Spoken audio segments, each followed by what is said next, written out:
How's it, everybody? A warm welcome to the NFT show. Ayo. I'm I'm gonna make sure it's Philip. on Twitter. Next to me is Cade, and together we bring you Freestyle Fridays. Let's fucking So go. Let's fucking go. Cade and I were just chatting about how we love Fridays so much, and I was saying, Sundays, Mondays are a problem for me because I know the week's about to start. And then what were you saying, Cade? I was saying, I mean, I look forward to it. Like, I saw some video. It was like, what would you be doing if you were getting paid, or if you were getting enough money? Like, what would you be doing tomorrow? And I was like, not a fucking thing different. It would literally be the exact same week. Like the streams, I love streaming. That's So incredible. yeah, it's amazing. So I love Fridays. Love coming on the NFT show. Love Wednesdays for my tea time. I just love streaming, bro. I love streaming with my friends. It's a good time. You're lucky, bro. That's really, really nice. I don't look forward to work, to my day job. I don't know. I don't. But listen, it gives me a good life, and Yeah, pays the bills. When the sure. crypto bears are there, I've still got a decent income. But yeah, I mean, look, I'm blessed. I can't complain. All right, bro. Let's jump into this. I'm going to share my screen. All right, just to remind you guys, Cade is from Joyage Kingdom. He's got his own YouTube page. I watch Cade all the time, and let me tell you, the Oak puts up a lot of content. And I think I mean, you can even see, yeah, look, all of mine have got a red. I've watched Let's pretty much all of them. I go. didn't see the last Lazy Lions, Just but posted and that. I watched Cade long before he was coming on the shows. So yeah, guys, if you haven't subscribed, you're missing out. Please subscribe. Speaking of which, Cade, we owe someone one of your NFTs. Dude, yeah, we got him over the mark. The goal was to get him to 2,000 subscribers. We got him to it within an hour, I think, of the post. We did a little Twitter giveaway. So Yeah. let me check. So it's going to be in the stream. So it's got to be someone in the stream. So I guess that's how we're going to pick it. I'm not sure. I'll let you. I'm not sure how we're going to do it. I'll let you decide. But yeah, we're going to give away All a right. colony online. All right. So let's see. I'll let you look at it, and then I'll look at it, and we'll give it some chance. All right. Market update. Let's see what's going on. OpenSea volume yesterday was down, 17 million. One thing I do want to say is that a lot of guys I'm listening to have been saying a lot more transactions are happening on X2Y2 and looks rare as well than usually. The last couple of weeks, X2Y2 is really taking some volume. Unfortunately, we don't get to see exactly what they are transacting. I still think it's very, very low, but it is important that, there's probably about 10 million sitting there at least between the two of them.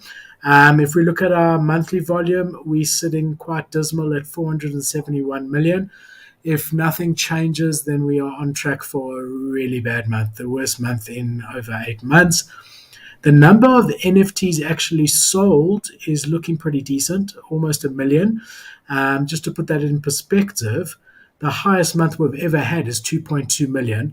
So we're not going to hit that. But I think that just shows you that we're in degen season. So even though guys are trading, they're trading very cheap, entry level, like bottom of the barrel stuff.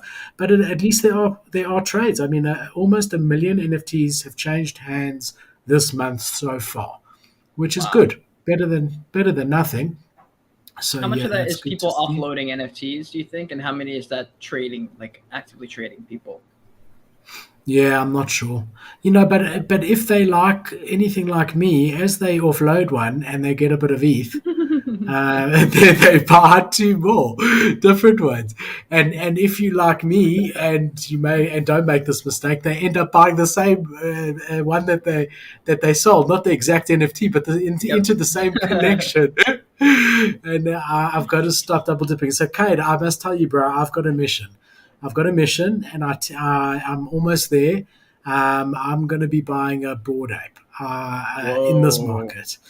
Whoa. I have in the last week, I've sold probably about 90 NFTs, 90, with the sole purpose of getting to a board ape.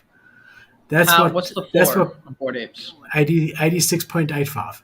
Not that I'm watching it, Damn. but yeah. I mean, look, it was 150, might slightly go down. I came into the space with FOMO of Bored Ape, and it is a dream of mine to be a bald ape holder, a board ape holder.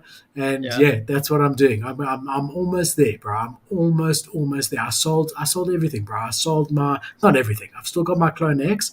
I've still got Adidas ecosystem and Nike ecosystem, but pretty much everything else is gone, Are you? including my Goblin. Oh, Got damn. Okay. got to make sacrifices. Got to make Yeah. sacrifices. This is the time to get into this ecosystem. I reckon. Not that it's going to moon tomorrow, but yeah, I don't think there'll be that many opportunities. The only mistake, the biggest mistake, is I should have offloaded NFTs when they were at the top, Yep. and converted it to US dollars, parked that USD, and Hmm. then used it now, which Yeah. I didn't. But yeah, I'm on a mission. By this time next week, when we're sitting here, I'm going to be showing you my board ape. The background's going to change. My Damn. Clone X guy, I've still got him. I'm going to hold him. If I sold him now, I would be able to get it. And I'm holding him, and I'm busy selling half an ETH NFTs and point 0.1 NFTs. I'm really grinding to keep my Clone X, but I'll get there in the next couple of days. I'm selling. I'm accepting offers. I'm selling. I want to get a Bored Ape Yacht Club. Wait. You said you're how far away from a board ape? You said. About a Clone X far away. A bit more than a Clone X. Bro, my God, just fucking do it now, right? Like, what's the Yeah. wait? I mean, like, if you have a board ape, there's no fucking chance you're gonna talk about the Clone X anymore. Like, no chance. The board ape's gonna take over all of the marketing for your No, shit, not true. right? So I was in the mutants. I was in the mutant apes. I'm in the. So if you got a mutant, you go into Board Ape Discord, you register, and you've got access to everything they do. And it's boring. There's not that much going on, to be honest. So no, I'm still very Nike. Also, I know how hard it is to get there. I mean, a year of Hmm. trading to get here, right? Yeah. I'm not gonna. I know it's unattainable for most. I really do. So it will still be the True. usual, but yeah. Next week Damn. this time I will have a Board API club one way or another Wow. for sure. That is gonna be fucking wild. Yeah, but I've sold everything. Goblin's gone. Goblin hamburger's gone. I sold my World of Woman Galaxy for half a ETH today, Damn. which pained me because I know they're going to go to 1.5 when everything recovers. I've sold a lot. I've sold a hang of a lot, and I'm So glad, I'm bro. I'm almost there. So that's my Yeah. exciting news. That is cool, dude. Yeah, I've offloaded a few. I took your advice. I think it was either last stream or a couple streams before, and I was like, man, there's some NFTs I got that I don't got that much conviction in anymore, and I should have probably offloaded them in the bull market. But at that point, I was very bullish on them still. I'm just kind of like, oh man, like I don't know if they would survive a recession. There's only a handful of Yeah, projects that will. So I was like, why am I bothering holding on to some of these? Anywhere from zero point 0.1 to 1.5 ETH NFTs. Like, what am I doing holding these? This is so stupid. I'd rather just have the yeah, cash to deploy onto an opportunity if it comes up. If there's a really, really big flash sale for an NFT or a cryptocurrency, if I want to just start, I think I'm more erring on the side of dollar costing my way into the crypto market during this entire. If we go into the recession for like 24 months or whatever, I really want to capitalize on this. And I just remember last year when Alex Becker was making videos, making jokes the whole time up the run because he was just selling. He was just offloading it. He was offloading cryptos the whole time on the way up. So he's having a party. Everyone's trying to buy it on the way up, and he's off there selling, and he's clowning on everybody when he's 99% out of the market. By the time Bitcoin was at like 55K, he was out of the market, and I was just like, bro, that's the move right there. That's the move, and yeah. this is the time to make those moves. It's the only way to get in. So I was like, okay, just gonna allot X amount of percentage of my income every month, and just throw it into Bitcoin, Ethereum, and pick an altcoin, and every single week pick another altcoin, just so I'm diversified across like 8 or 10 coins, and then just kind of do that for the next 24 months, and then pick up NFTs here and there that I fuck with, like VFriends Series 2, probably World of Women Galaxy. I'm probably going to get into that project again at some point after taking my L on them. So, Yeah. yeah.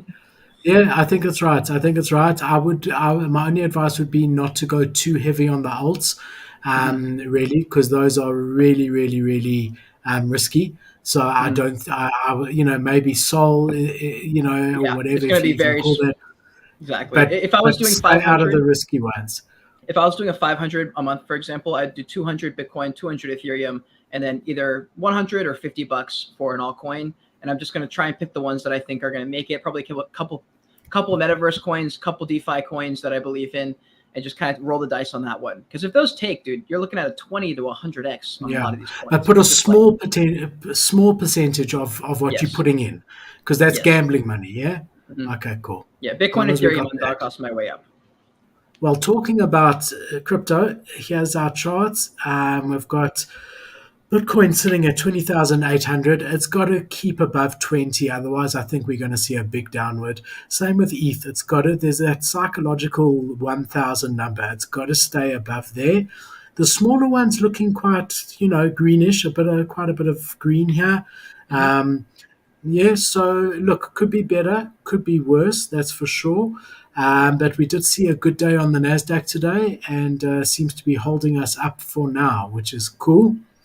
If we have a look what's trending, we've got Board Ape Yacht Club number one, 86.85, which is exactly what I told you, Cade, because I am watching it like an absolute hawk. Um, Yeah. yeah, then we got CryptoPunks number two, Primates, a Soul Project number three, Other Interesting. Deed at two Ethereum. I still think these Wow. guys have got space to go down further, Yes. just because there's, as we've said, they at least a year out, in my opinion, from developing Agreed. their game. Yeah, so we got Clone X. It's come up, but still very, very good entry if you ask me. 9.9 Ethereum. We got Lacoste, which we're covering in the news as well, which, yeah, they've gone up nicely. They minted for 0.08 and, yeah, we're sitting at 0.1, 0.12 for a long time and now have minted out and have been going up. Mutant APR Club 17.1, Moonbirds 19.2, another Soul Project, Midnight Panthers 2.7, Goblin Town.wtf at 3, Solana Monkey Business 230 Sol, Proof Collective at 60, ENS Name Services, Pablos.lol, which I see a lot of DJs enjoying, and Leprechaun Yeah, I Town at heard about zero that one. point 0.1. Oh, there Leprechaun, was two things. So with Goblin Town, there's two things I noticed this week that I was going to bring up with this show was the Goblin Town doxing, which was interesting to me. I want to hear your perspective on that. I thought it was weird. I don't yeah, know. I almost like that it was anonymous, which is so annoying because everyone said the same thing. They were like, "Yeah, it's almost weird that they're doxed now." It's like it's almost not yeah, as funny anymore. So that was interesting. And then also, wait, will you go back to that chart? There was one other thing I was going to bring up. It was a yeah, sure. story, or it was. Pablos or Leprechauns? No, it wasn't that one. Oh, it was OK Bears. Did you hear about this shit? OK Bears founders came out in a Twitter space and said they've rugged 6 projects and the the floor just like Yeah, tanked or something like that. I saw it didn't tank. It stayed at Oh, it didn't. 100. Oh, someone Yeah, told me it tanked, which and I was like, I was surprised that it didn't tank. But I saw on Rug Pool Finders Twitter that they said yeah, that it was a confirmed rug pull because they had done six previous rugs. And then looking at the floor price, it hasn't budged. wow, very It interesting. hasn't budged because it Are was there? always around 100 sol. Yeah, wow, you're right. I was gonna say, are there people buying it still? Like, are they just saying, "Fuck it, we like the brand anyway, we don't care," or like that's so Yeah, interesting. I don't know. I don't know. It is interesting. I mean, I think Zagabond has set a precedent on Nazuki that it's almost expected that you've rugged at least three communities before, and it seems to be accepted.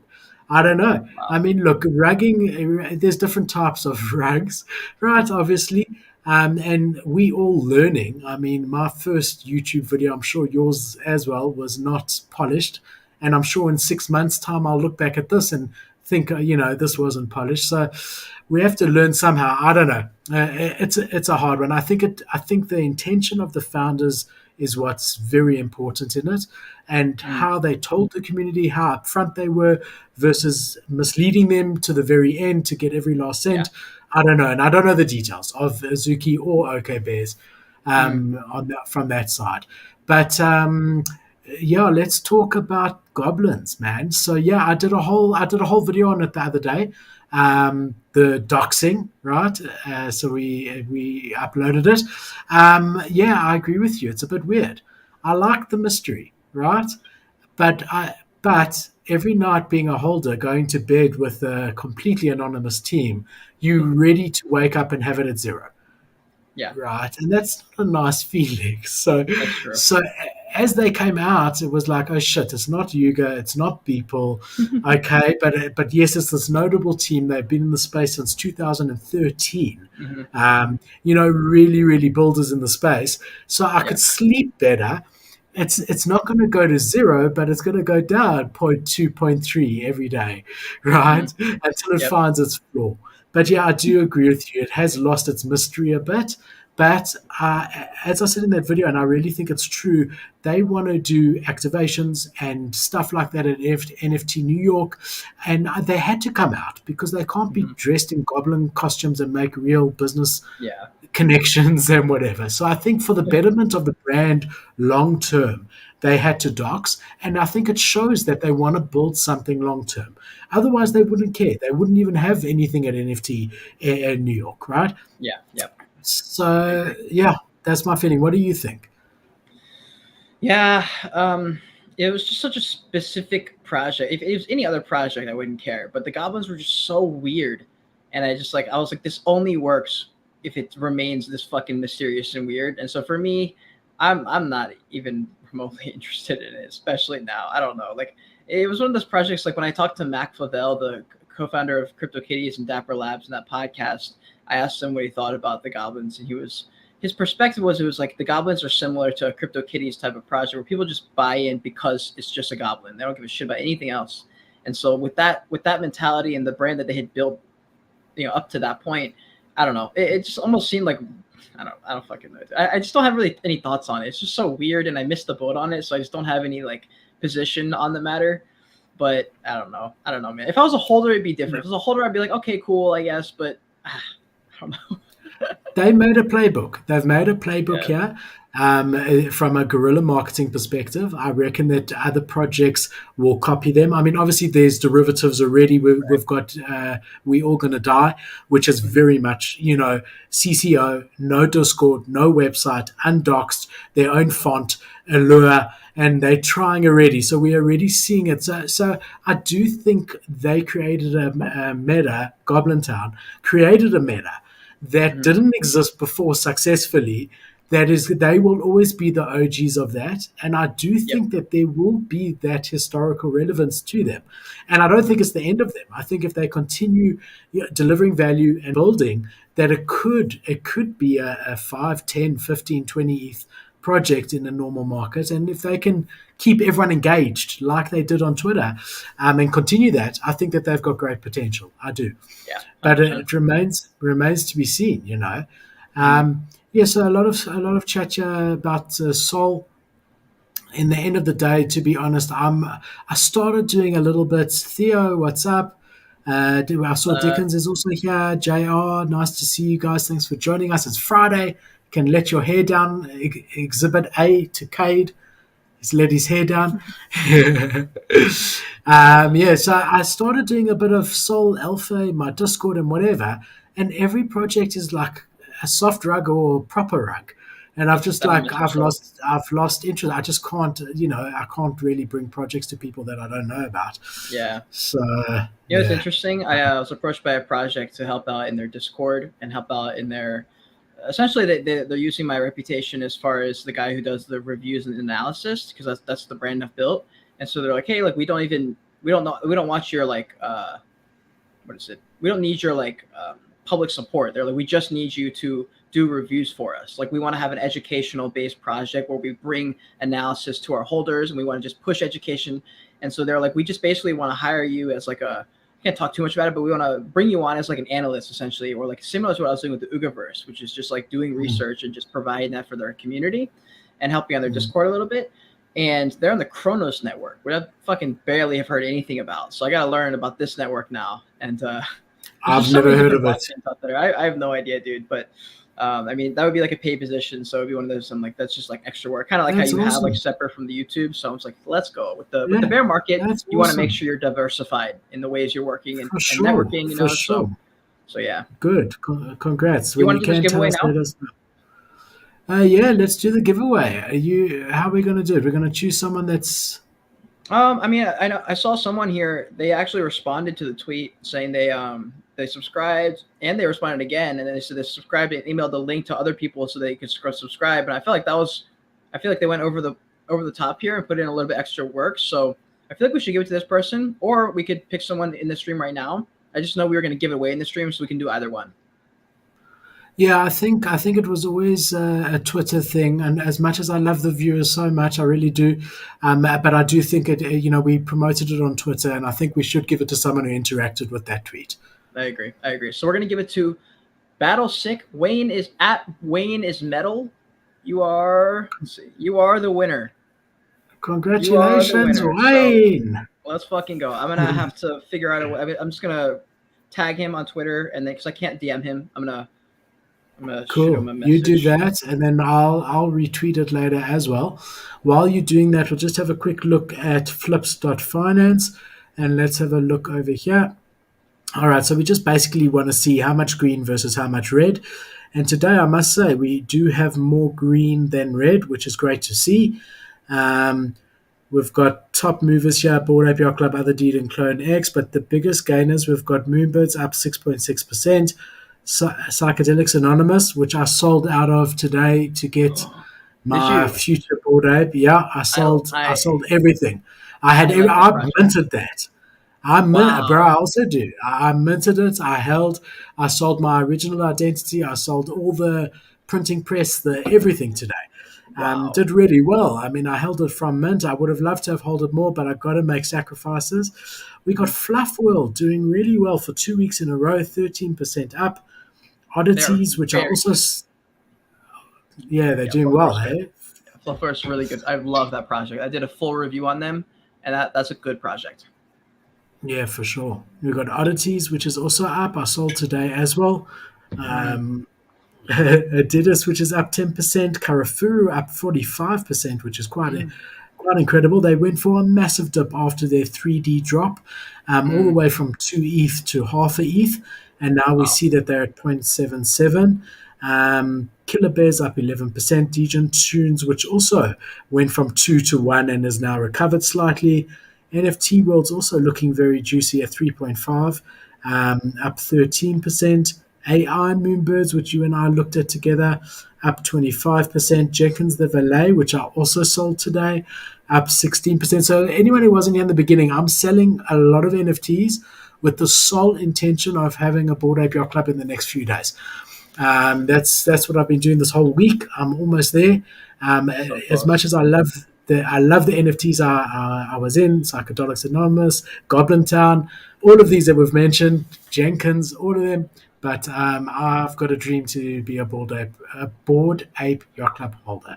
Would you ever sell it? Would you ever sell it if you bought it? If you say you bought it at 86, goes to 200 ETH, you're not selling it? You're not going to sell the top, buy back in later? No. Wow. It's okay. I made that mistake on a few times, and no, to time it's difficult, but also this is going to be my proper identity going forward on everything. And I'm also, if I need to go a little bit above floor, I will. I don't want rarity, whatever. I just want one when I look at, I love it. Whatever that means. So I definitely want like a grin. I definitely do. I like the grins.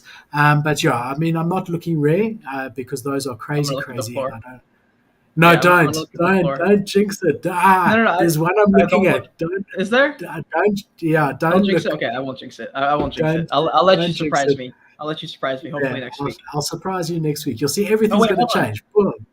Hold on. Next week, I don't know if I'll even because that's NFT NYC. Let me see what next week looks like for me. Yeah, I'm not sure about next week. We'll figure it out later because I know I'll be in New York. Yeah, maybe we do a live in New York stream. If I can get some Wi-Fi or something, maybe, yeah. We look at trending NFTs just right now. So this is the last 5 minutes. Top one, EXO P2E game, Feet and Eyes, which don't know anything about any of these. We're All Gonna Die, which we spoke about on Wednesday.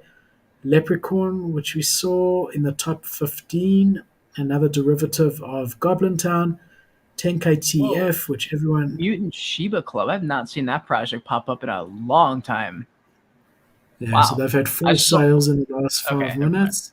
I saw that top. I saw that at the top when they minted. I remember I was so proud of myself. Yeah. doesn't seem to have much legs at the moment. All right, what have we got here? We've got Theo and we got Ben here. What's Evening, up? gents. Ben, how's it, man? What's Thanks going for on, Ben? joining us. All right, now a bit of news. I don't know if you saw this, Cade, but Bill Gates says cryptos and NFTs are a sham. Did you see this?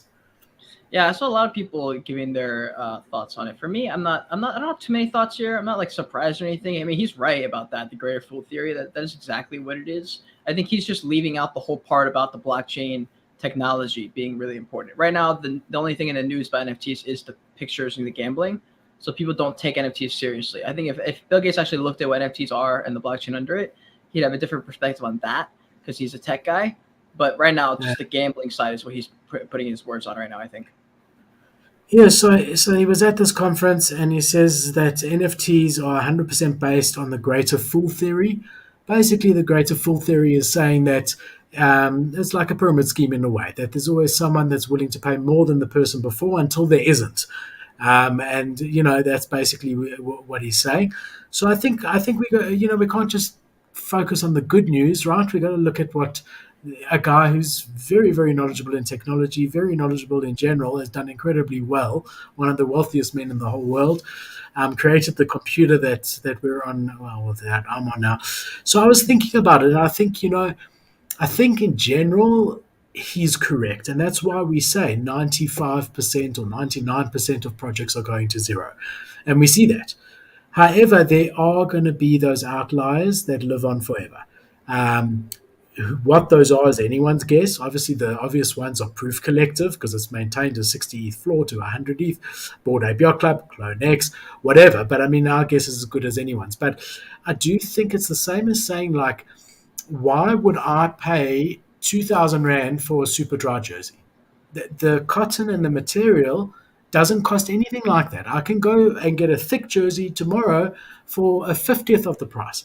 And what is missing is that there's a prestige attached with some of these NFTs. So if you look at like Bored Ape Yacht Club, for example, or Clonex, or any of these high ends, if you rock that, a Moonbird, as your Mhm. PFP, straight away it's like wearing a Rolex, and that matters. To be quite honest, I mean that does. I remember that I said to my dad early on in Perkel, should I buy, because our logo is blue and yellow, should I buy a blue and yellow Mini Cooper? Right? I didn't have a huge amount of money. Obviously I would pay it off. I wouldn't buy it cash for marketing, right? Or should I Yep. carry on pitching up to customers at their offices in my little Ford that's falling apart?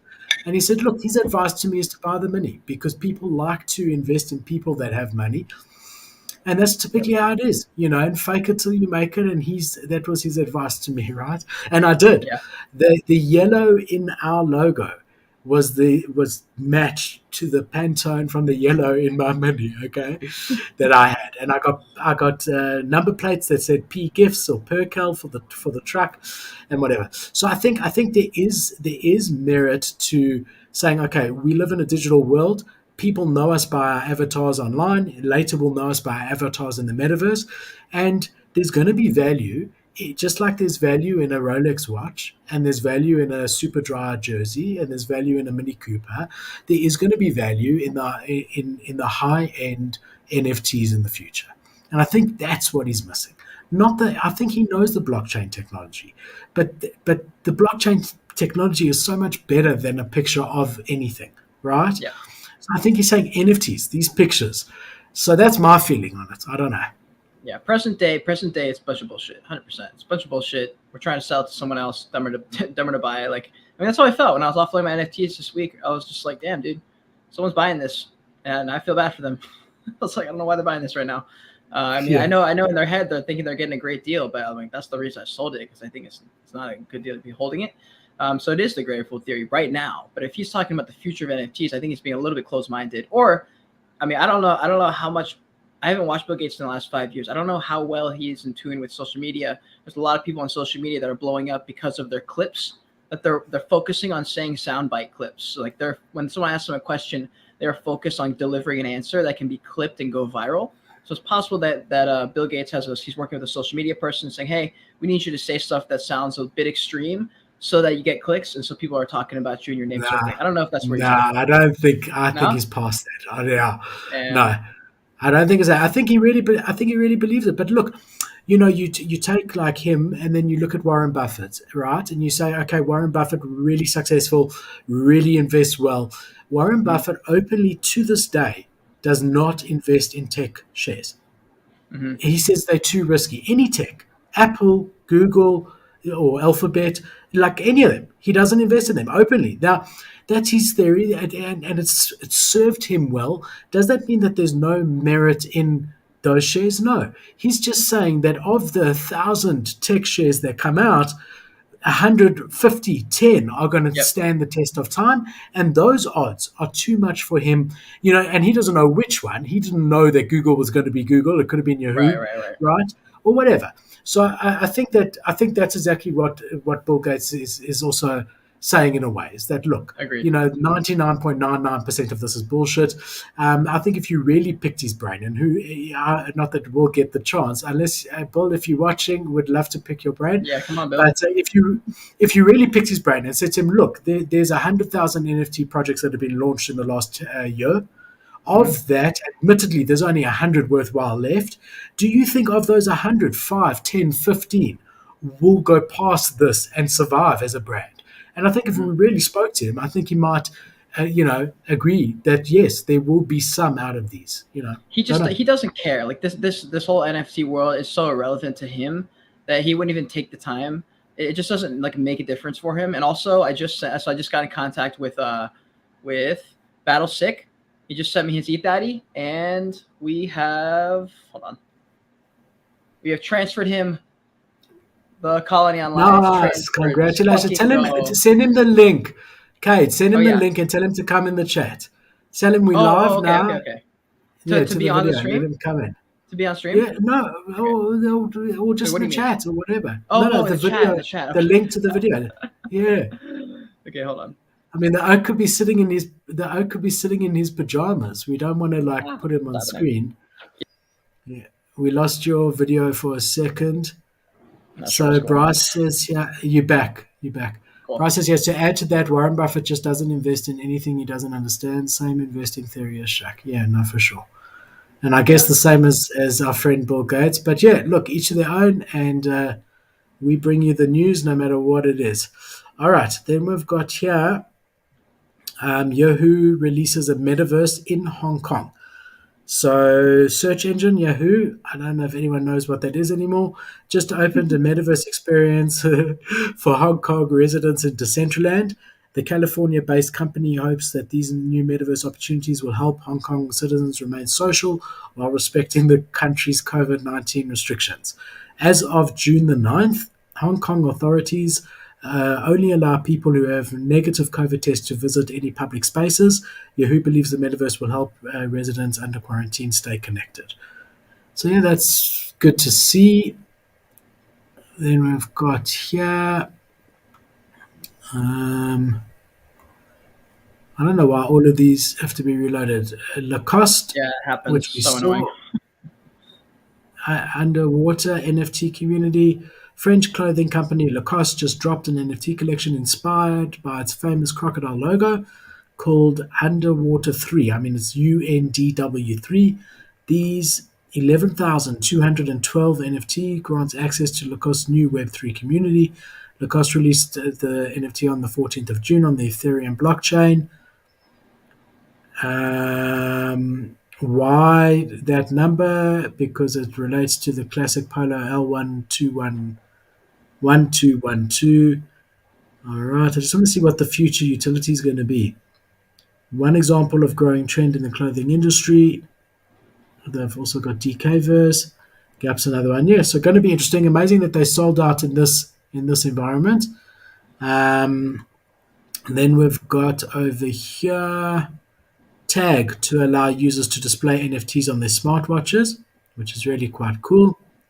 So Swiss lottery maker Tag here has pushed deeper into Web3 with the introduction of a new feature that will allow users to display their NFTs on the face of their watch. A new Oh, functionality will be added to Tag Heuer's connected Caliber E4 smartwatch, with current owners being able to add and support as a free update via Apple's App Store. mhm. Verified NFTs are displayed in a hexagon. So that's pretty cool, hey? Because you have to verify it, and then everyone can see on your wrist that it's verified. I think that's really Dude, that'd cool. be sick. I mean, if you have a watch that you like this isn't even that expensive of a watch, but I fucking love the colors. Like, so you see this reddish tint color on the Yeah. watch. So that color is Mm. the reason I picked this watch is because it's very similar to the Sony A7S series, which is my favorite camera. And so they have that same ring around the lens, which is so weird. And I couldn't believe I found this watch with the exact same shade of red. So I bought this watch. But if this had like my Bungie or something, or this had one of my NFTs on there, oh my Yeah. god, I would never take it off. 100%, man. I only wear this for show, dude. 100%. I only wear this for my videos so people take me more seriously. That's not a joke. Like, I don't wear this watch ever. I don't wear it around the city because I don't want to get robbed. I don't wear it when I'm not filming because it's like this works because people are like, oh, he's making videos about NFTs, about crypto, whatever. Oh, he's got a cool watch. Like, that's just like, it's kind of like how you were saying with the Mini Cooper. Same Yeah. exact style Yeah. there. So, but if I had a Yeah. I Bungie, bro, think if I it's had my good. NFT that I like there, that shit ain't coming off. How sick. Yeah, for sure. So, For yeah. sure, for sure. Maybe I need to start wearing some of my watches. Dude, wear a watch, bro. You got nice watches? I've got really nice watches. Ben, what do you say your fuzz for, mate? You're a little ahead of me in the league table. I don't know. So I actually, you know, it's interesting. This is a good point to bring up. What I'm saving my fuzz for is the same thing I'm saving my cash on the side for. A random opportunity that I want to be ready for. If they fill that vault up with something cool and I need 10,000 fuzz, I want to be that guy with 10,000 fuzz ready to go to deploy it. I don't want to sit there and say, oh, I've got 7,000 right now. Let me just buy this thing, even though I don't really want it just because I have it. I want to get out of that mindset. So I'm trying to use that in all facets of life to stack my cash and wait for a real opportunity and not some bullshit opportunities. I've been watching a lot of Graham Stephan, and that's one of the big lessons I've taken from his content in the last 2 years. He's like, have that cash ready to go. Don't waste the cash on stupid shit because when you have a real opportunity, you're not going to have it and you're going to be kicking yourself. It's like right now, if I had an extra X amount of money on the side, I'd be so much more happier than I am now because I could be deploying that money into ETH and dollar cost my way in. But if I don't have as much money, I can't take advantage of the opportunity. So I'm waiting. I'm waiting for an opportunity. Something good's going to be in that vault. What are we talking about? Sorry, dude. Fuzz, it's the token for the Fuzzy Felon NFT project. So you basically Okay. you get it by holding. So I've got a bunch of them, or I've got like 4 or 5 of them. So I've been stacking up the Fuzzy Felon's token, and they have this vault where you can get free NFTs just by having it. And so it's just one of those things. I'm just waiting to see if they fill it up with something cool that's gonna be expensive. I just want to be ready because they had a Krypton Goon in there at one point. You know, like the first 4 people to get to a certain number got a Goon, which is like one of my favorite NFTs. And I was What like, are goons sitting at now? like a point 0.3, point 0.4, I assume, point 0.2, point 0.3, point 0.4. But Really? at the That's time, that they were like half an ETH. the Yeah, walking character that doesn't actually walk but is in that yeah, pose. dude. And I was in Yes, the as vault. I got So into those. I got into those earlier. I sold too early, nice. obviously. I love them. I got my one. My goon is my forever goon. I will never sell this because I've made him a real life character. I That's absolutely so love this cool. guy. Right? Love him. I'm Love waiting. him. I'm waiting for so much merch, bro. I don't know if it's because I'm in South Africa. I'm still waiting for my Mutant Ape hoodie. What? I did the from a while ago. I'm still waiting. I did the Janky Haste, Crypto Yankee. They did those vinyl figures for Bored Ape Yacht Club, and if you owned a mutant, which I did at the time, you could order one of those vinyl figures, still pay for it. Yeah. I did that. I'm still waiting for a physical card from Flight Lux or whatever, which went to zero. I'm still waiting for my Psychedelics Anonymous merch. I haven't gotten Wow. any merch, okay? And That is I've super like weird. yeah, and every weekend I just like reschedule. Okay, expecting merch, expecting merch. No one's. I haven't got it yet, man. That is really weird, dude. Well, one thing I do know is at some point I'm gonna have my clothes out for the public. I just posted that photo. I don't know if you saw it with my crew neck. That's my favorite piece of clothing. It's a really nice Champion. Champion is the I company I saw. rolled with for it, and it's fucking amazing. It's like literally amazing quality. Oh, Cade, I lost you. Your video. I don't know what's going on.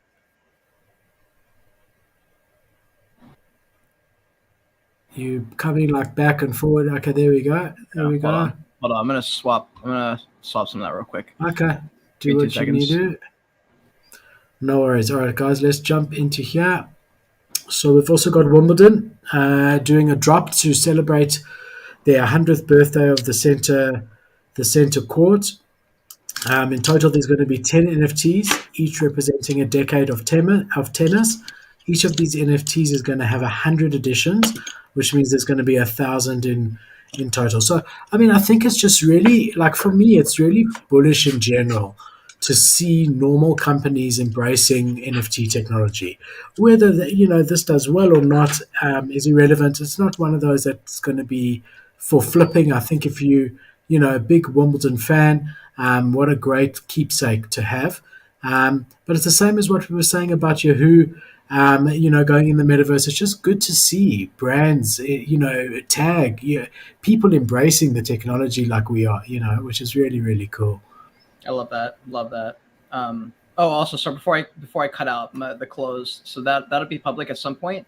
But I'm probably going to be sending out early editions to my friends who do content, especially, just so I can get their perspective on it. If it sucks, if they want to change, if they think I should change something, and also just Cool. to So I'll send you my address. Maybe yours yeah. will be the first one I get.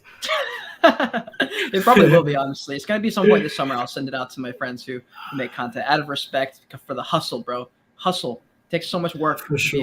YouTuber, especially. I So love I love Champion. Hey, I really enjoy the brand. Like I had tracksuit pants because you don't get it here that I bought when I was in London, like after school, so 20 years ago, and after like 5 6 years of wearing them every night or whatever, I needed more. So Bianca got me from the States, but they weren't the exact same. But I mean, so mm. much so they're so comfortable that I was looking everywhere for them. You know, I want to just adjust this because you're too tall. Oh There shit! we I go. just moved it right when you did it. Okay, I'll go back. I'll All go back. right, I'll go back. let's All right, let's here's meet where in I'm the at. middle. How's that? Yeah. Yeah, Cool. Perfect. how we Perfect. do? All Yeah. right, cool. Yeah, my hoodie and the crew neck are both champion because I rolled with that material, and it's just they're the perfect in between a heavy jacket, if that makes sense, like this like thick material, but it's not too thick where you're hot all the time in it, and it's just so soft and it just feels high quality. It feels way more high quality than it actually. It's still kind of expensive, like it's still it's like 40 or $50 manufacturer price, which is fucking Yeah, expensive. Because that's not even sale price. That's just like how much I would have to pay before I even flip it for actual or like sell it for more to make profit. So it's an expensive hoodie, an expensive crew neck, but it's such good material, and I could not in my right mind release anything clothing wise that represents my whole brand unless it's top tier. Like these shirts are top tier. I've got the Royager for my holders tag in the corner of the sleeve. The logo I made black and white because I just think it looks so badass. I've got the t-shirts that say Joyage in the middle, and it's just oh god, I'm just so excited. Like the clothes is so good. I'm excited at some point to release that for the public. that's good, man. Listen, I think you're 100% right. I really do. Like the amount of people that order merch and like, no, I want the cheapest cap that you can give me, Yeah, the cheapest. You're like, look, it's not going to leave a good impression. Rather, hmm don't do anything. Like exactly. honestly, no, we're cheapest, cheaper. So I think you're doing it right. I think you're doing it Thank you, man. 100% right. And also, people will wear it. Otherwise, people don't wear it.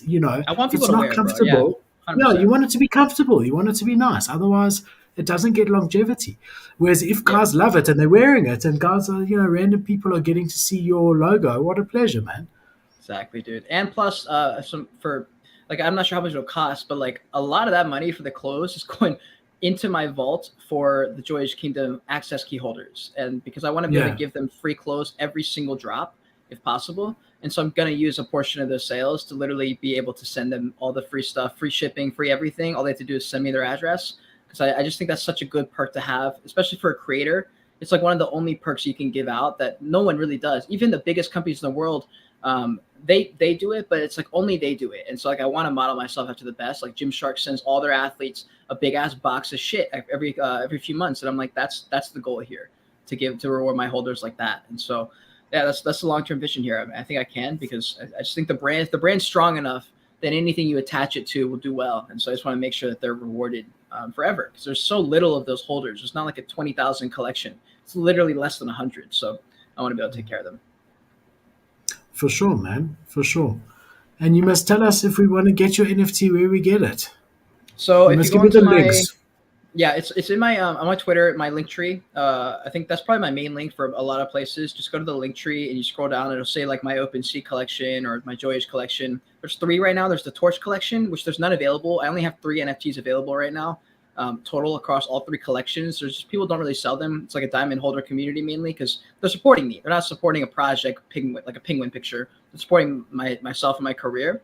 So not really that many people sell. So it's kind of one of those like when there's an opportunity to be the ones listed, it usually gets swiped up if it's at a low enough price. But yeah, there's no torches available right now, which is not an access key. Those are just to join the brand, kind of like the Board Up Kennel Club type deal. So the torch collection, there's a little bit more in that collection. There's 36 of them, but there's no utility attached to those currently.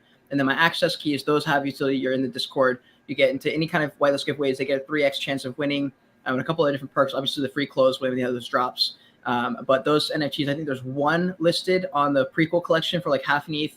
And then there's two, I think, listed on the Joyage collection that it's like around 0.3 or 0.6. And so there's just not that many opportunities. But yeah, that's where you can find them. So currently that's all I have. All right. On Cade's Twitter, on his link tree, okay? And Cade's Twitter is in the description of this video on YouTube. So, chaps, just to remind you, today is Freestyle Friday, so feel free to ask us anything you want. We're here to answer you. If not, we're going to just carry on chatting away. And then what else have we got here? We've got Meta, which is Facebook, to open metaverse academies in France. So I think that's quite cool. Wow. Yeah. So look, I mean, there's definitely, despite the bear market, the technology is definitely being more embraced than we've seen it, and getting the attention it deserves, which is really, really cool. Yeah, we're doing more mainstream shit, dude. A lot of companies are coming in. That's why my friend Sydney Espo Visuals just called me earlier or sent me a Snapchat video, and she was talking to me about how people in her comments were like, "You're losing followers. You better switch your content now before you lose everything. Like, stop making crypto content." And we were both just laughing. We're like, "Bro, are you kidding me? Like, this is where like the winners are created. The people who stick around and continue to make the content, because nothing has changed about Ethereum. Nothing has changed about anything blockchain related. It's just the sentiment around it. Nothing has changed really." So it's going to happen. Like, all these companies would be investing millions of dollars into their own portfolio, of a professional portfolio, into an asset if they were like, this is just gambling. People don't do that. Billionaires don't gamble like that. Graham Stephan doesn't allocate 10% of his whole net worth into something like crypto because he's the safest investor on the entire planet of Earth. Like, that's just not something that smart people do. And so you know that there's smart money in here and huge fucking whales who are still picking up money, still dollar costing their way into the market. And I'm like, we're not going fucking anywhere. The people who survive this bear market will be the OGs, and we're going to come out on top. But there's also going to be a lot of people who fall off. There's a few of our friends who I started this journey with of content. They're gone, dude. They're completely gone. Have not seen them in 4 months. Like, not posted a single thing. I'm like, wow. So we're going to see a lot of both. Yeah, I think you need to continue, and I think especially in the bear market, I feel that like my little community, and literally I got like 400 people in Discord.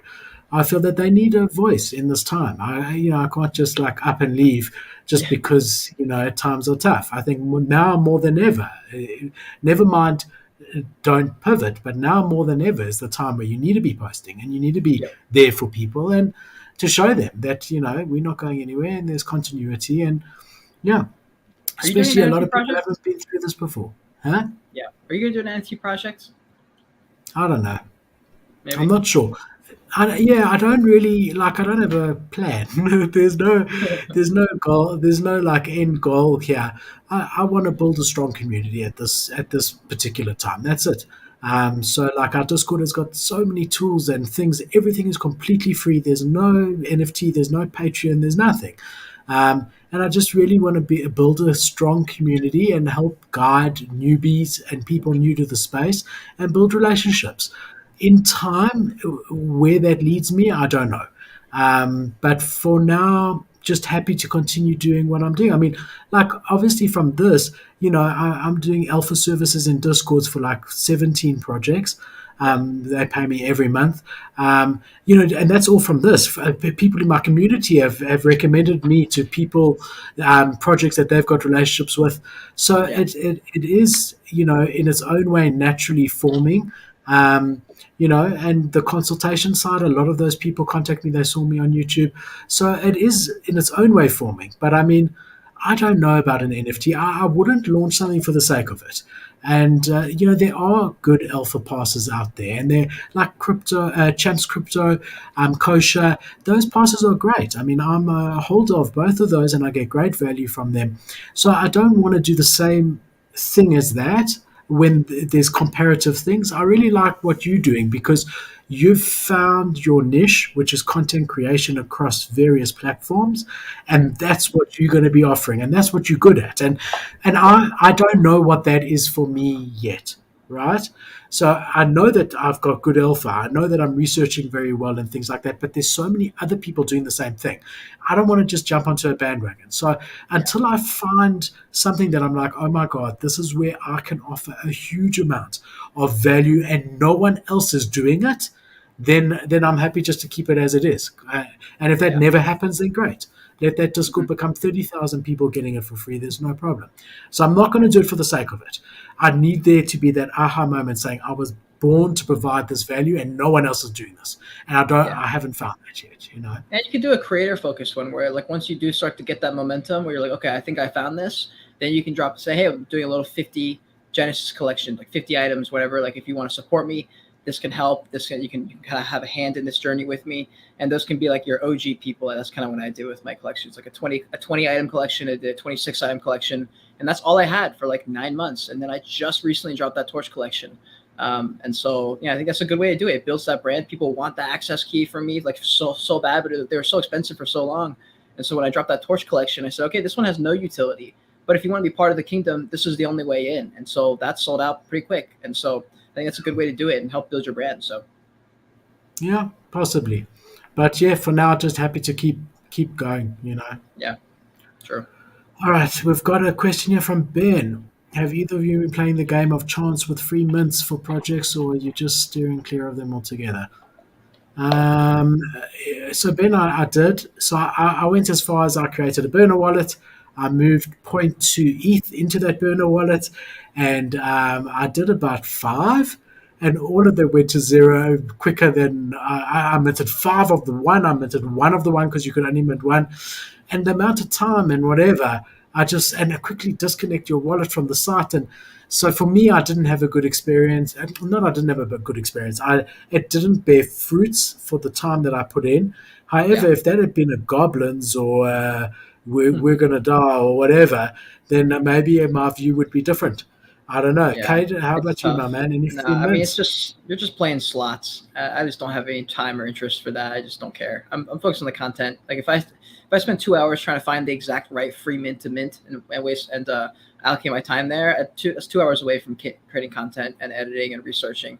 I just don't have that right now. So I mean, if I had an editor, I'd be degening half the day if I had an editor, but I don't. Lucky And you so it's don't. Lucky you yeah, that's on don't. purpose. It's low key. It's on purpose. I Yeah. have the opportunity now where I'm like, okay, I could probably bring on an editor, at least temporarily or part time, super part time. But right now, I'm like, dude, I just found this hack on Instagram Reels. I don't even need to I don't need an editor anymore. I have the captions pop up automatically now. I'm like, shit, that was like the main thing I needed. Like, I can clip up the videos. It's not actually that much work. It's the captions that I wanted and some kind of animation or something. And when I found out that Instagram does captions that almost look like animations, and it's very visually appealing. I said, "Fuck yeah, I'm done, dude. This is easy. I don't gotta do anything. It does it automatically for me." So, yeah, I'm glad I don't have time to degen though, because I'd be taking more L's than dubs right now for sure. Yeah. So I think that's exactly right. I mean, in the end of the day, I've also in the last 6 months since I've been doing YouTube, I've taken my foot off the trading pedal in general, except for the last week where I've been aggressively selling a lot to try and get my prize. Um, but yeah, I mean, I'm busy, creating the Discord, being there for those guys, doing the all the things that I'm doing, right? Which you all know of. So yeah, I mean, I'd rather be spending that time towards creating something that's going to bear fruit long term than like degening. However, if there is an Yeah, opportunity and I see it and it's clear as day and I happen to be there, then yeah, I don't mind jumping into it. But yeah, that degen side is quieted down a lot. There was those 2 weeks about a week or two ago where there were all these DJs doing really well and going to 0.15 each of them, Yeah. and then going to zero, right? But I mean, if you time that right, you could do well. But yeah, I mean, don't have the time for It's that, tough. right? Yeah. Yeah. I made a video literally, yeah, a couple days ago, and I made a video that I'm posting probably tomorrow about the mindset shift we have to make. And it came from, inspired by Alex Becker's video. He rambled for about 25 minutes, but one of the main lessons that I took from that was basically you have to switch out of this gambling mindset. Like, we're not in a bull market right now. Like, that's just not, like, it's not the same thing. When you buy an NFT, you're thinking, oh, very short term, days or weeks is usually your time frame. In a bear market, you got to think in terms of months and years. Like, truly, you have to think in months and years. So if you're buying an asset, you're like, hey, if I buy this NFT, there's a chance I have to be able to be okay holding this for 2 years, because it might not go up. It just might not. And we don't have the same chances we did in the bull market. So it's shifting that mindset. If you plan to survive, you got to survive in a different way. So I think that's a good thing because about when we were in the thick of the bull and where all of it was just flipping. Everyone would only mint when everyone else was minting, sell straight away. No one was even caring about what the roadmap was or what the team was Yeah. or anything. All they were seeing is that, can I 3x? Otherwise, I'm not minting. And I do think that a lot of those, yeah, I mean, look, we all guilty of it to a degree. But I remember when I joined like NFTs to begin with, that first project that I minted, I lived in that Discord, man. I knew Same. everyone in the Actually, you're community right. and I enjoyed that. And I knew the roadmap. And that was the community side of it that brought us all in. And that's all gone. Now, so I think it's good. Let's flush those guys out. Everyone who thought it was, 5x immediately got that for a few months. Now it's not the same. Let them go and let's go back to those grassroots to some degree and start to have some meaningful engagement again instead of Yeah. just like literally coming into the Discord for the first time 5 minutes before the mint and Yeah. just getting the official link, watching OpenSea, how many minted, how many sold. You don't even look at the roadmap, bro. Yeah, that's actually why. That's part of the reason I gave away the colony. I like that. I like their brand. I like their community. I go in there from time to time. They've been around since fucking summer, dude. They've been around like a long, long, long time. And so Johnny Step style with my black glasses. Yeah, I was Your just black testing it out. glasses, yeah. I was testing out to see what it looks like on camera. I don't like it that much. But yeah, no. With NFTs, I agree that there's not that many NFTs with communities that are genuine and authentic anymore. There's just not that many. People don't care. So yeah, that's why I gave that one away. I wanted to bring someone into that ecosystem. I know. I think the guy who we gave it to already had one, but whatever. Tell me the Johnny Depp case. Did you watch it at all? I can't. I didn't really watch. I watched a few TikToks here and there. I just know that everyone and their grandmother's uncle was against Amber Heard, and so there was zero chance she was ever going to win. Even if she won the case, she wasn't going to win the war on social media that people had began against Yeah. her, and she's pretty much lost every opportunity she's ever going to have ever professionally because of that. Just because it was so viral, dude. I remember her lawyer went on TV and she was like, "There's no chance we're going to win. There's just no chance. Like we can't win when the entire internet has decided we're the victim or we're the culprit here." And so I have no idea like what really happened. I think the jury decided that Johnny Depp won, and so that's what we're gonna roll with. No one actually knows what happened because it's one of those hearsay cases. So I mean, I just know everyone jumped on it because they were bored, and so it was kind of funny watching. I don't know. For me, I didn't have time to do that, so I'm in like a different mentality because I'm trying to build a business, and like it was fun for me because I was like finally building something. It's like when you go to the airport and you pretend to work on your laptop and pretend to be busy, but you're not actually doing jack shit. But now, like, we're actually doing things. Like, even if we're just DJing a little bit on OpenSea or something, I don't know. It makes me feel like I'm doing something finally. So I didn't watch it too much. Cade, read it for us, mate. I'm struggling to see it. I found a wallet. Seems to Why got a free? few. Oh, okay. So he's just copying them. Interesting. Yes, that's one way. I mean, we used to do that in Okay, the yeah. summer of last year, but not too much anymore. A lot of people who are whales just take a bunch of guesses and hit like some of them. Holy shit! Good God, that's a lot. All right, well, maybe that's the alpha right there, Ben. Yeah, so Ben, it's not a bad approach. Just like Yeah, I mean, in the beginning, I was doing that. I was following some wallets, and I realized very quickly that everyone's got a different risk tolerance, and stuff that Gary V's going to buy. So everyone hears Gary V. So I thought, Yep. okay, that's a great wallet to follow. No, Yep. the Oak's investing in people that he likes, or people that, I don't know, but he's not trying to like 10x right immediately. He doesn't need maybe it. maybe yeah, in 10, 15 years his choices are good, but it didn't suit me and I actually stopped following it. So you got to know what your investment style is, right? What you in this for, long term, short term, community, whatever, and find people that mirror that same sentiment. And Exactly. then maybe, but just to follow notable people's wallets didn't work for me because I was like jumping into stuff that Woman and Weapons, he went mad on. I went mad on. There was another one with a seaside scene with a boat that went with the thing. He bought like 30. I bought 30. They went to zero. I mean, and I just Oh, thought, fuck this shit. No, like that could have been his uncle that he was supporting or whatever. I don't know. exactly. His business partner.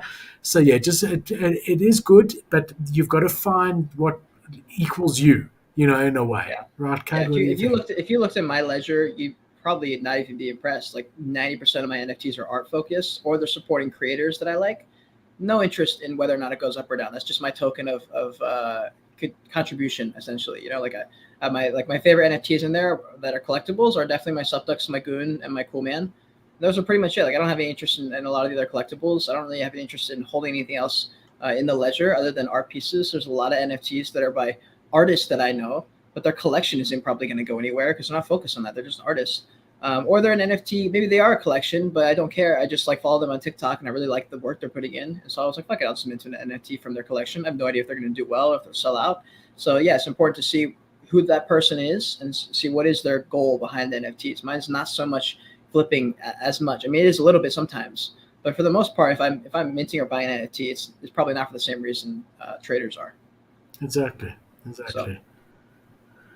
Primates made good yesterday. What's your thoughts on it? From 3 to 15 sold floor price in well, 24 hours. I don't know. Well, I got that's no thoughts that's on that. Kate's thought on that. Mine's pretty similar to Kate's, to be honest. I'm not, meaning I'm not in the soul space at all. Me I don't neither. know how it goes. All I know is that they typically don't have longevity for the most of it, like even worse than ETH. And it's just too many rug pulls for me. Yeah. Like really, like it makes ETH look safe, and ETH mints are not safe, and there are rug pulls there. But yeah, not my forte. So unfortunately, I can't give you anything on it. That's definitely Degen world, especially if you watch Cody Unchained's content. He's out there doing live trading for 3 4 hours. That's the time frame that Solana projects are on. 3 to 4 hours is where he plays it. Because I'm just Yeah. like, how can you have a live stream that lasts 4 hours and actually have a good trading? Like that's not enough time. You need like a few days.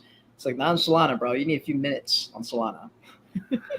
So that's right. So the guys who do it are like day trading, and you have to be at your desk watching the charts, watching the volume constantly. If you're willing to do that, there are opportunities to do really, really well on Yeah. Sol. You don't have the gas prices, you don't have the same risk. They're typically more affordable, lower entry price without all the expenses. So yeah, I mean, if you understand the Sol system and you're able to sit there looking at charts, you know what those charts mean, you know when to get in, you know when to get out. I think there's great opportunities.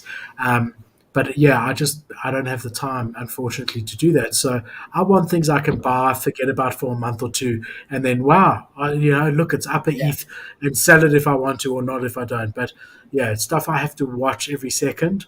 I Yeah. can't. I mean, that's what I do with my Evaverse. My first ever NFT, my first three NFTs I bought, I held for 9 months before I sold. And I made ridiculous return on those. And then my Biopip, I bought it. I'm still up in my Biopip. I've been holding that thing for literally like somewhere over 7, 10 months. It's just sitting there in my wallet. I'm still up in profits in the deadest market of all time. And it's one of those I just kind of buy and hold for the most part. I don't like to have to check on every single time. I check probably weekly at my collection that I'm in. I have them all pulled up on my phone, my tabs, and I'm just like every week or two I'll go and check the floors just to see what it's doing. And I pop into Discords. Like I always check all the announcement notifications for probably 10 projects that I care so much about, just to see what's going on, make sure they're still keeping up to date with stuff. If they haven't seen an announcement in 2 months, then I'm like, okay, this project's probably done for. But What do you mean he showed your cactus? What is your cactus? We also want to see your cactus. Jersey showed my cactus on his live. Crypto Cactus. So that's an NFT project I reviewed, commission review for like a few weeks ago, I think. And I think he must have maybe I don't know. Maybe there was a live stream trading and they just found his project or something. I'm not sure. Showed his cactus. Apparently, Johnny Depp showed his cactus to Amber Heard, and then that's where everything went wrong. Oh God. And then she shit on his bed. Yeah, look, I don't know. It's all hearsay. I watched it. I watched. You watched the Like whole I had thing? it. So I had it on my earphones while I'm working or whatever. I mean, Okay. I listened to the whole thing. So if Wow. there's Okay. anything you want to know about it, I could tell you. I don't But even yeah, I know what mean, I would listen, want to know. bro, they both came off smelling like horror. Yeah, I mean that stuff shouldn't happen, and if it does happen, should never be public on both sides, Yeah, that shit was regardless of weird. who won. Yeah, Yeah. definitely was strange. Did you hear from your date again? Have you gone on another date? Is there any updates for everyone who wants to know? So, Any funny story. updates? Yeah, there's some updates, I guess. The Bumble chick, the first Bumble chick, Amazon, Google it, Bumble chick. We on that first date. It was good, but I don't know. I was unsure. So usually in all my last relationships that turned into relationships, and not just like we talked for a couple weeks kind of thing, it was a very immediate feeling of like, oh yeah, I'm about to fall in deep. Bad. It's gonna be bad. That's not the feeling I had after that day. And I was thinking at first, like, maybe it's good. Maybe it's good to go in slower and not be obsessed immediately. But I think it was more just like not that interested in general. I think maybe it's just the mindset. So not much is happening there. Honestly, I'm also thinking about work. I just don't have time. So it's kind of like that sort of just fizzling out. We Okay. won't go into much All right. details there, but new developments in other areas. So that's all I'll say. Okay. I don't want to jinx All anything, but right. that's just new Okay. All right. developments. All right. Maybe Sunday, next week when we'll know I. some things Sundays. Yeah. Cool, man. All right. From Theo here. Did you guys check out U Club at all? Customizable avatar. You can change the facial features to look like you even after you buy off secondary. Permanent traits are the clothing pieces. U Club. Okay. Did you I don't hear of know. U Club at all? Mm-mm. No, I like that idea. I think it's a fun idea to be able to personalize your thing. My NFT or my Twitter profile picture is just me, but it like almost looks like an NFT because I have the glasses, it's shiny, and I have like an outline on my head, and so it looks kind of ridiculous. So I kind of just use that. So I don't know, but I mean, yeah, I mean, I think your Clone X NFT is good for a PFP. I really like it. It's got personality in the photo. You know. Yeah, no, it does. My mutant before this was really, really also a good PFP one Yeah, I remember. because it had that colorful hair and it was really awesome.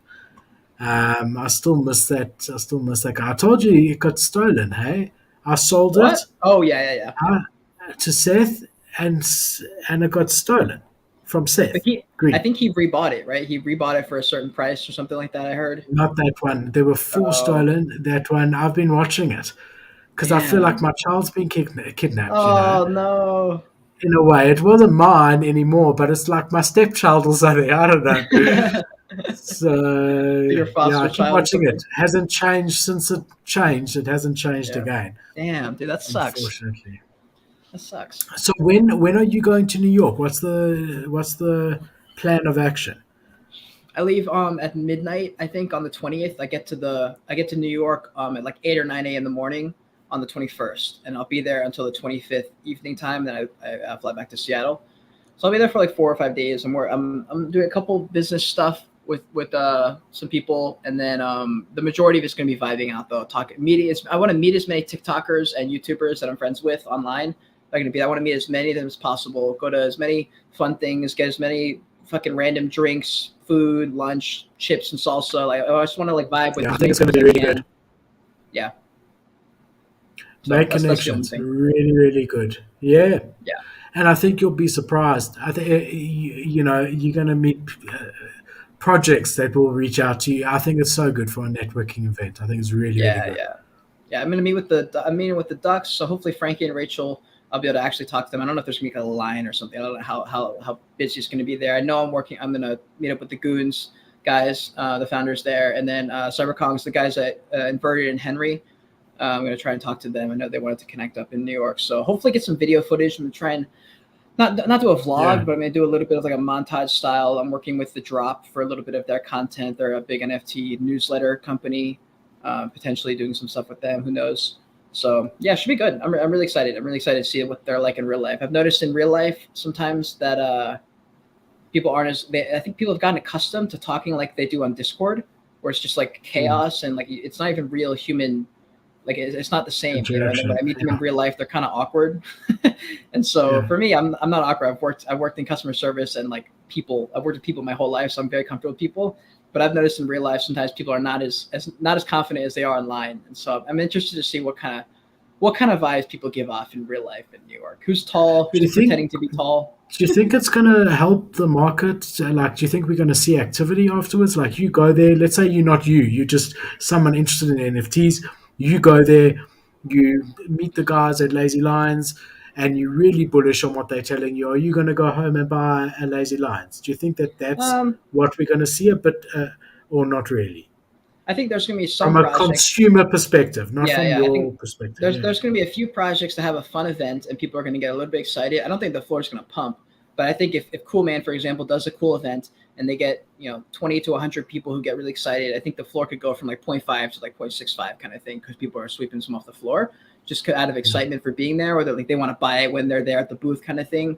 I don't think we're going to see a crazy big volume boost unless there's a big announcement that drops. Like I know Doodles has a big announcement coming at NFT NYC. They're duplicated, yeah. So it'll be one of those kind of things, I think. It's going to be interesting. You know what I'm waiting for? I'm waiting for bloody MetaMask to do the drop that they've been hinting at. Because that could... Do you remember? The MetaMask have been saying they're going to do a token and they're going to reward people. Now, do you remember last year we were in that bear sort of October, November, December, and what took us out of that bear market was the SOS token. Yep, I don't know if you remember, but everyone sort of got like 1.5 ETH or something. I remember that. Yeah, that was amazing. Yeah. So where's MetaMask when we need them, man? I know, dude. I'm ready, dude. I'll take that shit. I'm very excited. I mean, I forget if you got it. I know my Discord people, we all heard about it. Thanks to Will, I put it into our Discord, and we were all able to. Like, I got like 0.3 or 0.4 ETH off a free airdrop for Optimum or something like that, layer 2 solution, and that was dope. I got that also, bro, but I can't convert. I don't know how to convert it to USD and then to ETH. So I also got it. I completed those tasks. Yeah. You have it in your wallet? Yeah. I can send you the instructions to get it out. Is it easy? It's easy once you know the process, yeah. But it's one of those that, like, if I didn't have my friends send me the instructions, I would not have figured it out on my own. Okay, please send it to me because I did it, and then I just gave up after like 25 minutes. I'm like, fuck this shit. It's like I don't have time. That's funny. Yeah, I mean, I think I equated 20 minutes to 0.3 ETH. That was it. After that, it's like, fuck this shit. Yeah, just awesome. Can't do it anymore. Awesome. Please send that to me afterwards. Cool. Yeah, 100%. I saw, so we got Ace here saying he feels attached to his Lazy Lion the same way that I did to my mutant. And I saw, Cade, I haven't seen the video yet, but I saw you did a video on Lazy Lions recently. What's the story there? Because I saw, I used to have as well. Again, for anyone who's just joining, I'm liquidating most of my NFTs to buy a Bored Ape. That's the plan. So I've gotten rid of a lot. Even you said Coolmans. I got rid of my Coolmans and the little portal, everything. So anyway, I had my Lazy Lions, but I also saw in Discord like about a month ago in their Discord, they were saying that they've had to let some team members go, that the cub drop didn't go as well as they thought, and they needed that money to come in, and a whole lot of stuff that for me was a little bit worrying in general for the longevity of the projects. So I saw you did that video the other day, but I haven't watched it. What was your take on it, or what is your take on it at the moment? So at the time of filming, I didn't know that there was FUD around the Cubs. I didn't know. There's no reason to. I mean, they had a lot. A lot of people minted them.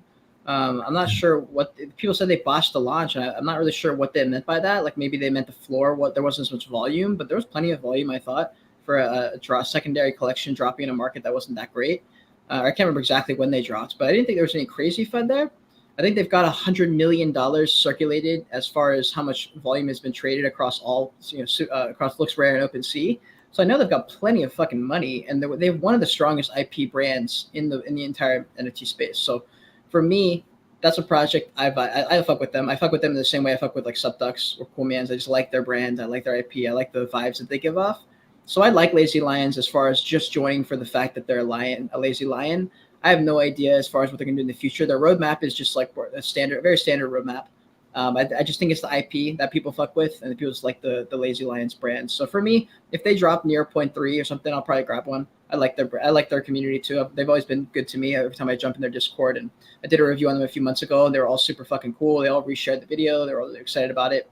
And so I like the Lions, But right now at a point 0.6 floor, they haven't shown me enough to want to invest yet. But I think in a downturn in the market, if the market continues to go down, I think they'll probably drop to somewhere where like the Doge Pound is doing, because I think they have a similar trajectory right now. I think Lazy Lions actually might be stronger, but yeah, I would get in at a cheaper price. I like them. Interesting. Interesting. All right, guys. Freestyle Friday. Anyone else want to ask us anything? Feel free. Cade, anything else you want to chat about, my man? I don't have any more news. Nothing else on my side.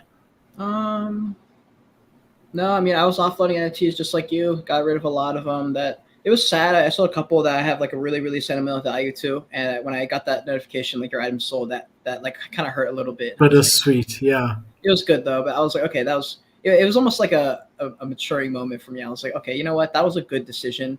It hurt, but that was what needed to happen. And so, yeah.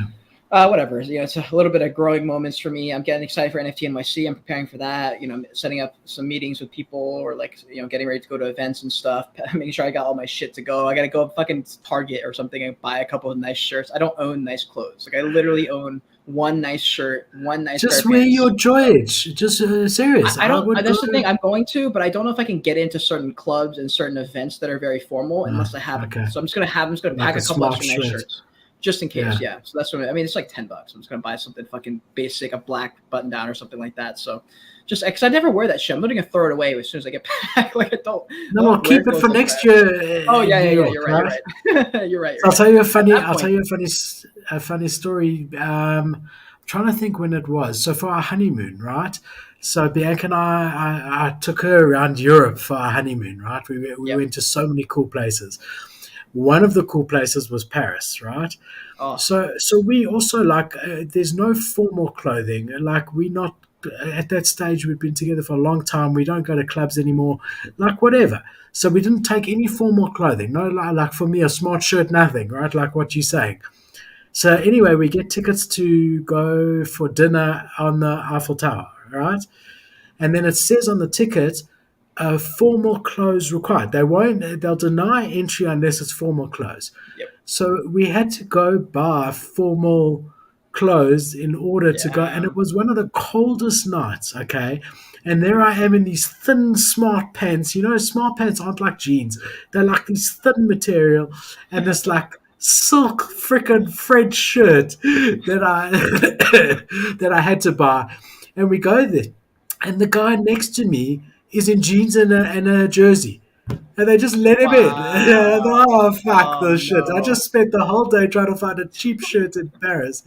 And I'm freezing my ass off, and here this guy just walks in with jeans and a jersey like this, and they let him in, man. That's tragedy. So they'll probably let you in your T-shirts anyway.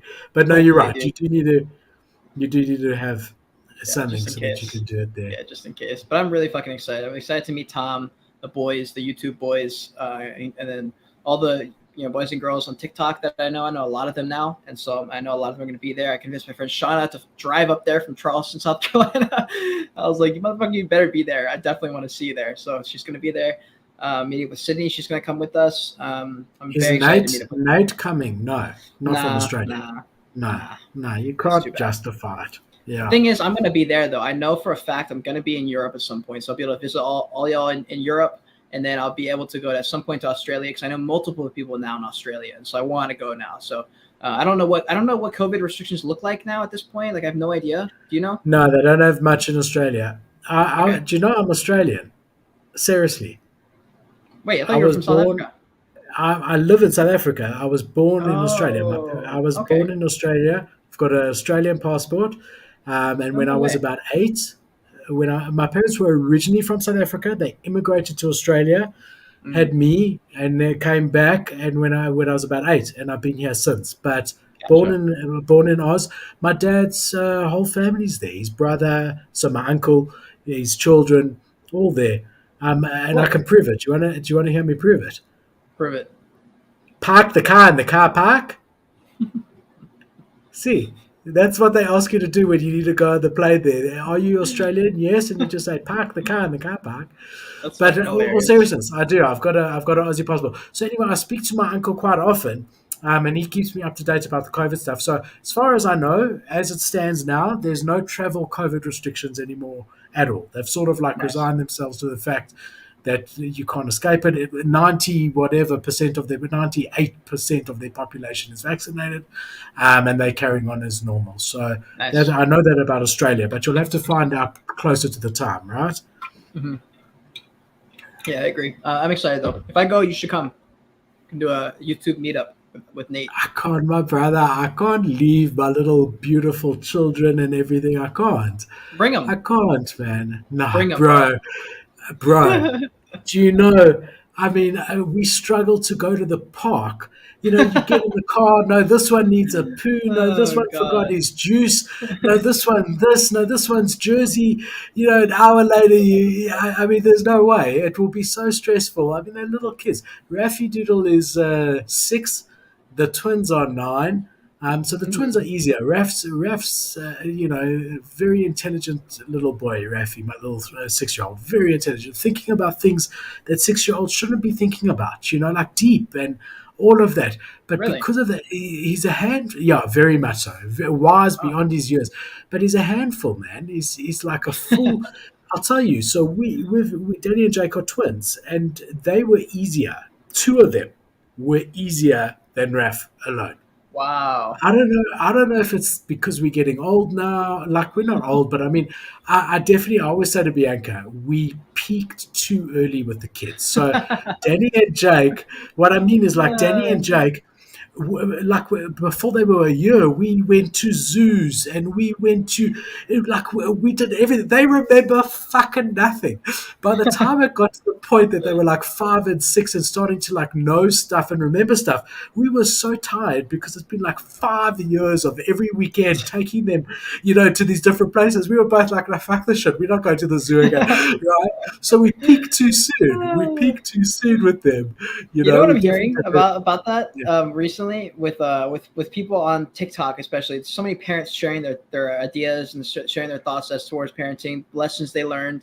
You know, what I'm hearing basically everyone across the board is like it. They don't remember. I mean, I don't remember jack shit from my young years either. They're like for the first 7 years of your child's life, they're like do all the things that you just said, go to the zoos and all that, but they're like, don't focus on the kids' experience. They're gonna do whatever they want no matter what. They're gonna find entertainment and everything no matter what. They're like focus on like that being your memory building with yourself with the kids, not so much trying to cultivate a good experience for them. They're gonna do that on their own without you. So they're like, just show up as Sure. yourself and focus on yourself. And I was like, that's interesting because that way you don't put the pressure. A lot of parents, I think, not they don't even meet. They just like almost resent the kids for like you're making me old, you're making me stressed, and it's like you're the one who fucking decided to have a kid. But I think Yeah. TikTok is so interesting because people are sharing all the lessons they're learning in real time, like adults out there. And I think younger people who are like 15, 16, they're going to get to parenthood in their 20s or 30s with so much extra information because of all the information being shared. And I'm really interested to see what the parents look like in about 10 to 20 years. Yeah. No, for sure. I do think that in their early years, they call it the formative years, right? When they like 1 to 3, 4. What you're really trying to do is just to give them a safe environment where they feel protected and like that sort of thing, so that they don't have any major traumas and things like that if you can avoid it, because that shapes them. But they don't have Yeah. the actual real memories of you Right. going to the zoo, but they remember that and the best thing about that is like, we bought them all the most like coolest toys and whatever, and like they would play with like the paper towel roll, the inside of that for hours. That's But awesome. all the shiny toys, and it just shows you, and exactly what Yeah, you were saying. At the end of the day, it's not about the shiny toys and the this and the that. It's fostering an environment of love and care and all of that. But they find entertainment in things that you would yeah. never guess that are just lying around. I mean, you don't need anything. Yeah, dude, it's the tone, dude. Like that's the one thing I don't blame my parents for this because this is only something I know after I've done all this introspection of myself. But it's one of the things I'm going to implement with my kids. I think it's just really important. I see a lot of people I grew up around the same thing with their parents. They took care of the parent guardian style of parenting and just make sure your kid's alive, but they just didn't do jack shit for the emotional side of fostering that part, like making sure they feel heard, feel seen, feel loved. Like that's not something my parents grew up with. As when they were kids, their parents were just very strict. My grandma, my mom's side is Japanese. She was just like very traditional. Shut the fuck up. You're the girl in this family. Do the dishes. Like just very traditional. My dad, their parents were just like very fucking American, like straight up Midwest. Like come home when it's 7 o'clock, and like it's just very casual. They don't talk about anything deep. They don't like get into emotions or anything. So that's how they grew up. So that's the way they raised us. So now get some at this point in my life, I'm like, man, I wish I had that. And so we're kind of doing that now, like we're having those deep conversations now with my parents. Now that I'm 23 years old, finally having deep conversations with my parents. I'm like, wow, this is fucking lit. Like this is so great. I can't wait to do this with my kids earlier on just because of the way it's just a bit different now. But yeah, Yeah, no, it's very different. The parenting, like also compared to I know how my parents were parented by their parents is very much what you're saying, and yeah, my parents were more like communicative and open to that. They really did it. They were really there for us, but that's exactly it. Like now. When they come to us with a problem, we treat it as if it's the biggest problem in the world because to them it is, and they're yeah, going to remember that they can come to us with problems. They might not know the specific problem, but they might not remember the specific problem that they came to us with.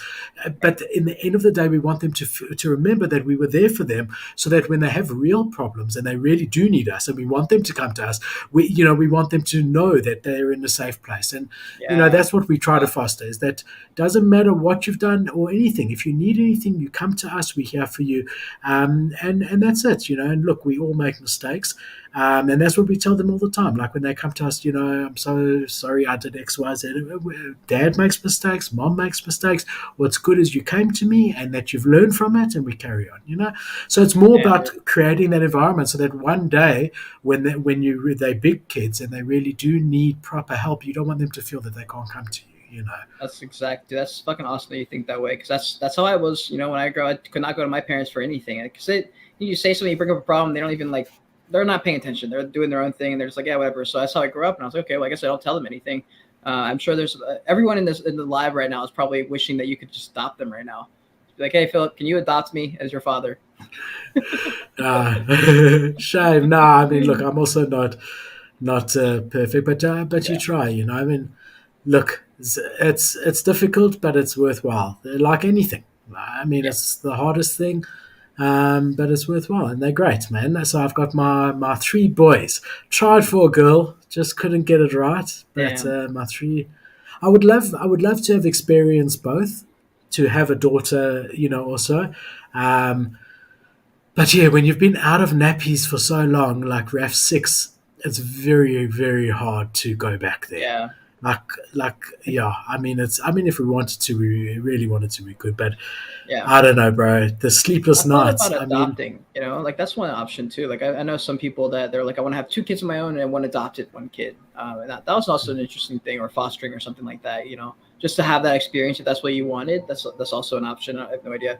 I think yeah, it'd be cool to do that though. Like I've always thought about that. But I don't know. I don't know. Like some people want their own kids, like they want their own DNA for their kids. But I've always thought about adopting. It's just kind of like an idea in the back of my head. I have no idea if I'll actually do it. I'm only 23. It's yeah, not a thought that's really in my future yet. But who knows? Who knows? yeah. I don't know. I remember those first few years were tough, hey, with Danny and Jake, because like in the very beginning, all they need in the very beginning when they're just born, right? The first 6 months, they need to be fed, so they need a bottle. Once you give them a bottle, they need to be burped. Otherwise, they're going to puke all over themselves. Then they need to be changed, and then they need to sleep. Like that's it. And then that Yeah. cycle repeats every sort of 3 hours. Yeah. So Wow. we would do one, and that takes about 45 minutes. That whole process. So like so we would do one, and then as you put the one down, you start with the other. So then you're an hour and a half into it. Then you sleep for like an hour and a half, and then the whole thing starts again. So like it was literally full on. I mean, it was full on like you can't believe. Twins, bro, as Jeez. our first, but we didn't know any different. Like I think it was the fact that they were our first. We didn't like expect anything. We just like this was it. This is how it is to have Yep. your first kids. Yeah. I agree. That's fucking crazy, dude. That's so good though. That I mean, I assume with that kind of thing, you've really gotta remain grateful instead of just getting upset. Otherwise, you'll go crazy. Yeah, no, for sure. Look, we had a hard time with Danny, the one twin. Serious, serious health complications. So they are identical twins, and that means they share a sac. And like we had a really tough pregnancy, and Danny was born with a very bad heart. Had open heart surgery when he was 3 months old. Wow. Was in and out of that hospital for most of that first year of his life, and really like was really a very very trying time for us. And even now is still on medication for his heart. His heart's still not perfect, and may need further operations going down the line. Maybe not. I don't know. But Jeez. yeah, I mean that nothing prepares you for that. That was really really tough. Really really Damn, tough, dude. Damn. but makes you appreciate so much that we got them. And Danny's you wouldn't know the difference for the most part. The medicines, thank God, in today's day and age, the medicines are able to keep him, that you probably wouldn't know. But like he just can't run for very very long or whatever. That's why with Yeah. COVID we had to be so careful with him, because Oh yeah.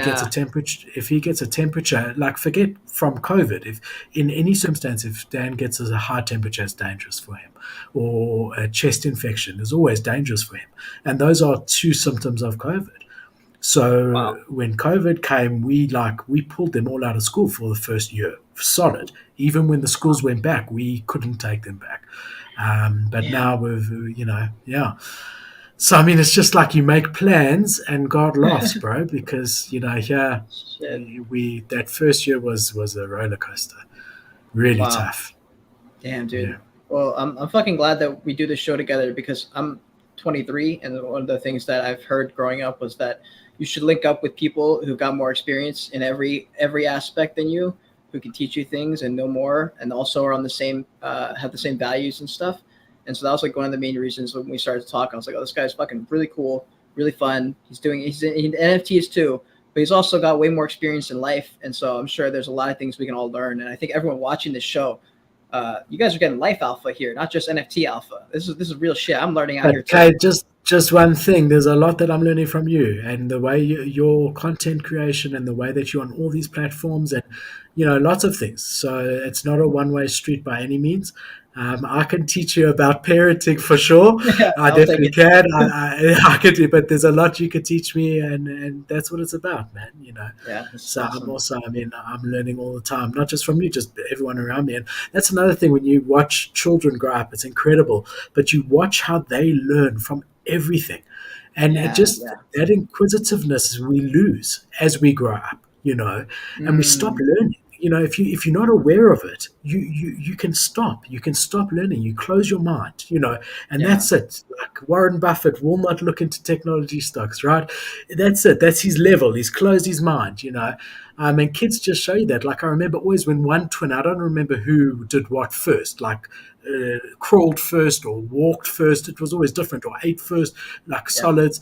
But like I remember distinctly, one of them stood up by themselves, right, which is a huge milestone, right? And just stood up and then fell, but stood up on their own. And I yeah. just remember the other one standing there for the day, trying to practice to stand up because the one had done it, right? And I just Oh thought, my wow, god. and falling and falling and falling, like obviously not hurting, but like, not able. And at the end of the day, stood up, and Let's go. that's one thing that's amazing to watch is their relationship. Like, not just the love, because there is huge love and a huge connection, and they do literally finish each other's sentences. That's It's like, crazy. at supper we always like go around and tell us your day with the kids, right? And with Danny and Jake, they their day, even though they're in separate classes, they're in the same school, but they can't be quiet when the one is talking. And I try to say, look, be It's so funny. quiet. This is Jake's day, but both of Yeah. them, either or. When the one's doing it, the other one's doing it. But yeah, their So funny. competitiveness is something that's quite, when they were younger, was very interesting to watch because they both Wow. wanted to do what the other was doing. And then we have little Rafi, who thinks he's a triplet and Yeah. wants to do what they are doing, and so has really, like, he hit all his milestones so much quicker than them because Yeah. Yeah. he wanted to be one of the brothers, and Right. at Right. 2 years old, we took his things off his bike, his wheels off his bike, or 2.5 years old, because he Wow. wanted to be like his brothers. And he said to us, I want them off. And he made it work. Wow. Whereas with them, it took until they were 4 or 5 because they were just competing with each other. So it's interesting. It's fascinating. I learn from them all the time as well. I really do. Legitimate. I mean, That's so cool. there's just, yeah, there's a lot to learn. Let me show That's you so guys a cool, dude. picture of them. Let me Well, find a what's yeah, while you're photo. finding that, what's interesting is I always wonder what it would be like to be Joe Rogan's kids, to have a guy who's out there putting his thoughts out there in the world. Because that's something I lacked growing up, was hearing what my dad's perspective was in the world. Like the only time shit ever got deep was if we talked about aliens or some stupid like aliens or stars. Like that was the only time he ever like opened up his thoughts about stuff. Otherwise, he kept quiet. He didn't really share his thoughts on anything.